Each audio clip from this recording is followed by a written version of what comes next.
അങ്ങനെ ദേ സമയം വെളുപ്പിന് 4:30 കേട്ടോ. അപ്പൊ ദേ നമ്മുടെ ശബരിമല വ്രതം 15-ാം ദിവസം പിന്നിട്ടുണ്ട്. അപ്പൊ ദേ ഭാര്യ രാവിലെ തന്നെ ദേ അടിയും തൊടയൊക്കെ കഴിഞ്ഞ് കുളിച്ച് സുന്ദരി അടുക്കളയിൽ എത്തിയിട്ടുണ്ട്.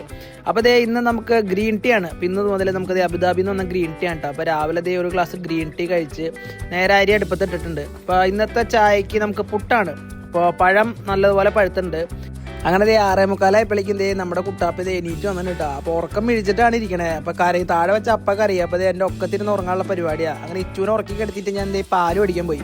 അപ്പോൾ ദേ പാല് മേടിച്ച് തിരിച്ചു വരുമ്പോൾ നമ്മുടെ കുതിരൻ്റെ താഴെ കാണുന്നത് മഞ്ഞ് കാരണം ദേ ഞാൻ വിറച്ചിട്ടാ പോന്നേട്ടാ. അപ്പം അങ്ങനെ ദേ പാലും മേടിച്ച് വീടെത്തി നമ്മൾ ദേ ചായ വെച്ച് ഇനി ചായ കുടിക്കാനുള്ള പരിപാടിയാണ്. അപ്പോൾ ദേ നല്ല ചൂട് പുട്ടിൻ്റെ കൂടെ പഴം മാത്രമല്ല പപ്പടം കൂടി ഉണ്ട്. അപ്പം ഞാൻ എന്ത് ചെയ്തു, 2 പപ്പടം കൂടി വറുത്തുട്ടാ. അപ്പൊ പുട്ടും പഴവും പപ്പടമാണ് ഇന്നത്തെ ചായക്ക് കടി. അപ്പൊ അങ്ങനെ നല്ലതുപോലെ പഴുത്ത നമ്മുടെ കദളിപ്പഴം 2 ഉരിഞ്ഞെടുത്തുട്ടാ. നമ്മുടെ പറമ്പിലത്തെ കദളിപ്പഴമാണ്. അപ്പൊ കഴിഞ്ഞ വട്ടം എടുക്കുമ്പോൾ പഴുത്തിട്ടുണ്ടായിരുന്നില്ല. അപ്പൊ ഇന്നത് നല്ല പാകമായിട്ടുണ്ട്. അപ്പൊ അതുകൊണ്ട് തന്നെയാണ് നമ്മൾ ഇന്ന് പുട്ടാക്കി കേട്ടോ. പുട്ടും പപ്പടവും കദളിപ്പഴവും പിന്നെ കുറച്ച് നമ്മുടെ ഇഞ്ചമ്പുളി. അപ്പൊ ഇപ്പോഴത്തെ മെയിൻ പരിപാടിയാണ് എന്തിൻ്റെ കൂടി ഇഞ്ചമ്പുളി കഴിക്കുക. ഇഞ്ചമ്പുളി ഒരു അടിപൊളി വൈബാ.